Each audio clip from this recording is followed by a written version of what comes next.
Hello friends, இந்த பாதி எங்கே இருக்குது பார்த்தீங்கன்னா, இது துவாரகாபதின்னு சொல்லுவோம். கன்னியாகுமரி போகிற பாதையில் இருக்குது. இங்கே வந்து கருவறையில் பெருமாள் வந்து அனந்த சேனத்தில் அழகாக படுத்திருப்பாரு. அதுக்கு முன்னாடி சுவாமி வெங்கடாச்சலபதியை கோல்டன் கலரில் அழகான சிலை பிரதிஷ்டை பண்ணியிருக்காங்க.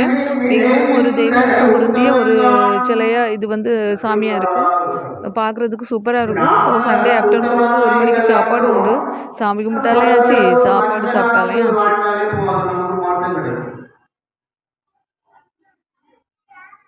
அதுக்கு ஐயா என்ன சொல்லுகிறார்கள், மோட்சத்தை கொடுக்கும் போது இவர் தடுக்கிறார். அவர் வந்து துஷ்டன் கூட சேர்ந்து உங்களை எதிர்த்தாமல்ல, அவனுக்கு எப்படி நீங்க மோட்சத்தை கொடுக்கலாம்னு ஐயா சொல்லுகிறார். ஒன்னே ஒரு கணமே விடைகின்ற உத்தமன்தான். நாம உத்தமனா இல்லையாட்டும் பிறகு ஒரு மஞ்ச நாட்டில் வாழ்ந்தாலே போதும், நமக்கு மாற்றம் கிடைக்கும்.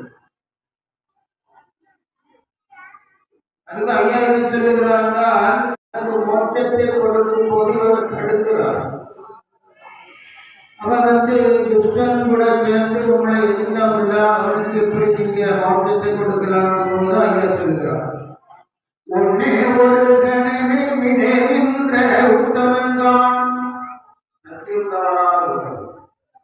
நாம உத்தமனா இல்லையாட்டும் பிறகு ஒரு மஞ்ச நாட்டில் வாழ்ந்தாலே போதும், நமக்கு மாற்றம் கிடைக்கும்.